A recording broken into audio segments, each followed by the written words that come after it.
अरे बाप रे बाप, इतने पैसे तो मैंने सपने में भी नहीं देखे थे। मेरे वॉलेट में तो कभी 5,000 भी साथ में नहीं आए थे, और ये 500 करोड़। अरे बाप रे। मेरे गांव तक थोड़ा ट्रांसपोर्ट का इंतजाम कर देंगे? एम्बुलेंस होगी तो किसी को शक नहीं होगा। अब बताओ तुम्हारा प्यार कैसा है? आकाश आकाश की तरह है, वहाँ पर बादल मिलेंगे, बिजलियाँ कड़केंगी, मौसम बदलेंगे बोल रही थी ना, लेकिन वहाँ अंधेरा भी होता है बेटी, और ये उसी अंधेरे जैसा है।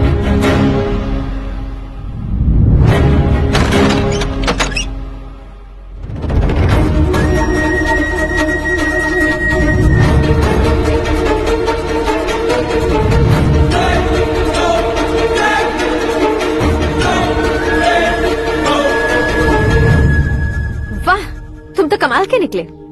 तुमने मेरे लिए इसको छोड़ दिया और फिर पैसों के लिए मुझे छोड़ दिया।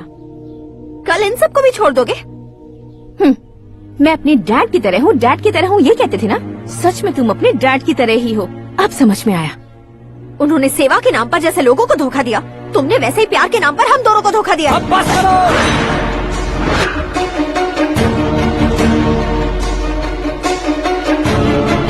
तुम मेरे पापा के बारे में एक और शब्द मत बोलना। तुम जानती क्या हो मेरे पापा के बारे में?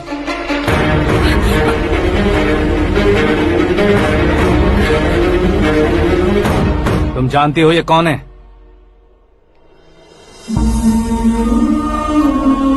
सब हमेशा खुश रहे इसलिए सभी को अपने बेटे की तरह मानकर देखभाल करने वाले देवता थे मेरे पापा। मेरे देवता समान पापा कैसे मर गए जानती हो? जानती हो? जानती हो?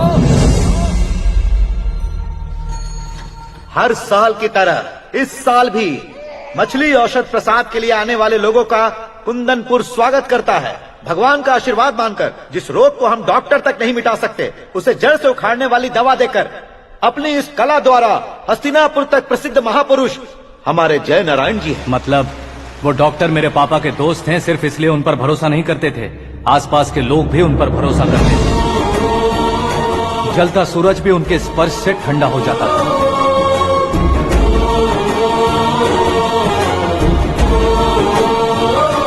साहब नमस्कार। तुम्हारा विश्वास ही तुम्हें निरोगी बनाएगा।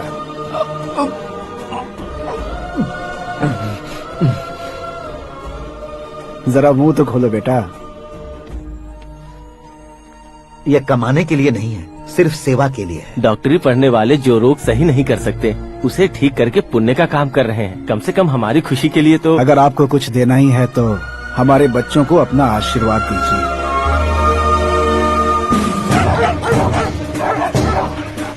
मेरे पापा की सेवाओं को देखकर पार्टी के हाई कमांड भी हमारे घर पर आए थे। ये राजनीति मेरे बस की बात नहीं है। कोई जानकार आएगा तो वो राजनीति करेगा, और अगर आप आएंगे तो सेवा करेंगे। ऐसी सेवा करने वाले इस जिले में बहुत सारे लोग हैं। ऐसे लोग बारिश की बूंदों की तरह होते हैं, लेकिन आप अपने आप में ही समंदर हैं। लेकिन 15 सालों से टिकट का इंतजार कर रहे अशोक गजपति जी गलत सोचेंगे। सिर्फ कुर्सी के लिए सोचने वालों के बारे में हमारी पार्टी नहीं सोचती। जय नारायण जी जिंदाबाद, जय नारायण जी जिंदाबाद। लेकिन अशोक गजपति ने कुछ और सोचा। जब सब खुशियां मना रहे थे तब उसको टिकट नहीं मिली। उस कड़वे सच को कोने में छुपाकर मीठे झूठ से हाथ मिलाने के लिए मेरे पापा के पास आया। ये क्या है जी? दुख बांटने वाले समय पर आप मिठाई बांट रहे हैं। आपकी टिकट इन्हें मिल गई, आपको बुरा नहीं लगा? ना तो नहीं कहूंगा, लेकिन बुरा मानने से कोई मतलब नहीं होगा, ये जरूर कह सकता हूँ। एक मंडल प्रेसिडेंट बनकर मैं अपना काम कर रहा हूँ, लेकिन एक इंसान होकर ये लोगों की सेवा कर रहे हैं। काम करने पर सैलरी मिलती है, लेकिन सेवा करने से नाम होता है, इसलिए उस नाम को वो टिकट मिला है। ये झंडा मैंने पार्टी को जिताने के लिए नहीं पकड़ा है, प्रजा के लिए पकड़ा है सर। अगर आप मेरे साथ चलेंगे तो वो जीत आपके साथ ही शुरू होगी। उनकी दोस्ती को देखकर सारा गांव खुश था, लेकिन अशोक गजपति के लोग गुस्से में उनके घर पहुंचे। ये सब क्या है सर? इच्छा जताते ही सबको मिल जाए, इतना आसान नहीं है कुर्सी को पाना। ये एक सपना है। लेकिन हमने कितनी मेहनत की थी। मेहनत करने से तनख्वाह मिलती है, कुर्सी नहीं। अरे वो भी तो वो छीन कर ले गया सर। पावर को कोई खींच कर नहीं ले जा सकता। वो देखो, उस कुर्सी को देखो, उसमें ऐसे कोई बुढ़िया बैठे तो वो व्हील चेयर है। एक ऑफिस के सामने सिक्योरिटी वाला बैठे तो वॉचमैन चेयर है, और अगर एक सीएम बैठे तो वो सीएम चेयर है। कीमत कुर्सी की नहीं, इंसान की होती है। इलेक्शन ने हमारे घर का माहौल ही बदल दिया। जिन हाथों में किताबें होनी चाहिए थी, वहाँ पार्टी के झंडे आ गए। शोर क्यों मचा रहे हो? तुम लोग कब से झंडे को लेकर के झगड़ा कर रहे हो? कुछ नहीं पापा, हमारी पार्टी का झंडा अच्छा है, लेकिन पार्टी का चुनाव चिन्ह टाइगर की बजाय लायन होता तो और अच्छा होता। ऐसा क्यों बेटा? वो इसलिए डैडी कि लायन जंगल का राजा होता है और आप इस गांव के राजा हो ना। तुम गलत हो, ऐसे कोई राजा नहीं बनता। मैं गलती करूंगा तो मुझे भी सजा मिलेगी।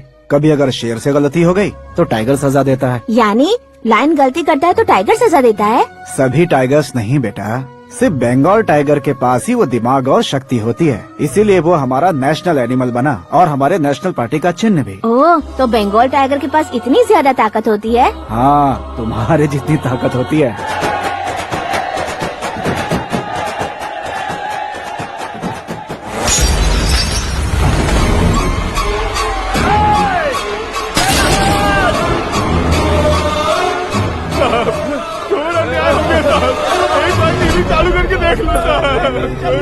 मछली औषध अचानक जहर बन चुकी है। लोगों की जान बचाने के लिए ट्रीटमेंट चल रही है। पैसों के लिए फार्मा कंपनी के साथ मिलकर धोखा दिया जयनारायण। बहुत से लोगों की जान जा चुकी है। ताजा सूत्रों से पता चला है बहुत से लोगों के हाथ पैरों ने काम करना बंद कर दिया है। कुछ लोगों को खून की उल्टियाँ हो रही हैं। कितने लोग मर चुके हैं, कितनों के जिंदा बचने की उम्मीद भी नहीं है। डॉक्टर्स भी जवाब नहीं दे पा रहे हैं।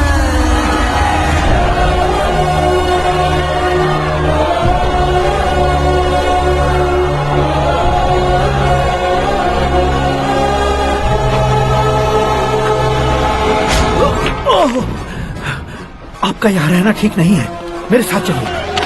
हटो हटो, रास्ता दो, रुको रुको। अरे कोई गलत फहमी हुई है, आप लोगों को कोई गलत फहमी हुई है, ये गलत नहीं है।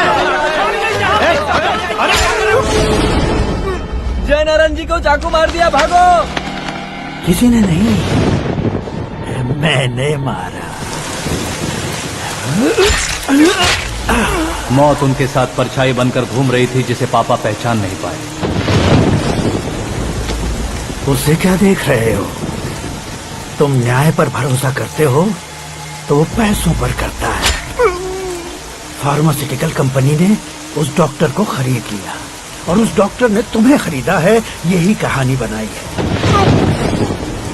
तुम्हें खत्म करने से पहले तुम्हारे नाम को खत्म करना चाहता था, इसीलिए ये सब किया। जाने से पहले मेरी एक बात सुन लो।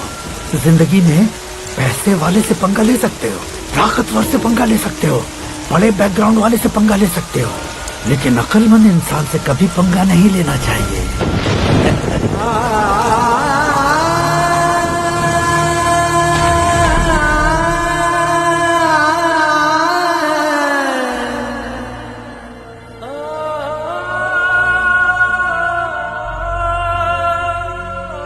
उस बेइज्जती के बाद हम अपनी नानी के गांव चले आए। उनके डॉक्टर दोस्त अब भी जिंदा है, ये बात मैं लड़की देखने गया था तब पता चली। My family photos. और ये हमारे ताऊ जी।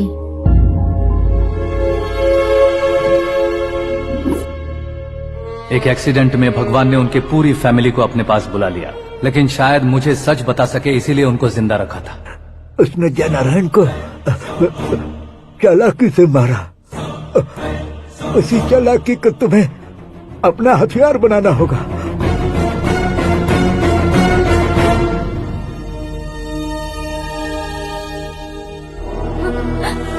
माँ माँ माँ बेटी, माँ माँ